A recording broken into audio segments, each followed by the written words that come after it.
Municipal commissioner जिला मलीर फैज मोहम्मद शेख और regional director Karachi हाफिज अब्दुल बारी अंदर ने कहा है कि तालीम के साथ साथ खेलों में तालबात का बड़ी तादाद में शिरकत इस बात का वाज़ेह सबूत है कि हमारी तालीमी इदारे इनको एक अच्छा और बेहतर माहौल फराहम कर रहे हैं। महकमा तालीम सिंध और महकमा कॉलेज की जानिब से सिंध गेम्स का इनेकाद कराची ही नहीं बल्कि सिंध भर के कॉलेज में भी किया जा रहा है। इन ख्यालात का इज़हार इन्होंने women degree girls college Saudabad और Allama Iqbal government girls degree college Saudabad जिला कोरंगी में मुनक्किद सिंध गेम्स की इख्तितामी और फातह तालबात में इनामात की तकरीब के मौके पर खिताब करते हुए कहा।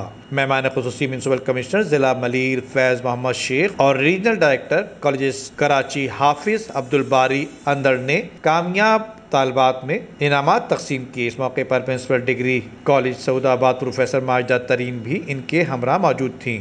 इस मौके पर गर्ल्स कॉलेज के माबैन फुटबॉल मैच का भी इनेकाद किया गया। तकरीब के अख्ताम पर कामयाब तालबात में शील्ड्स और इनामात तकसीम किए गए। कैमरामैन टीम के साथ Nadeem Siddiqui, M7 city news, Karachi.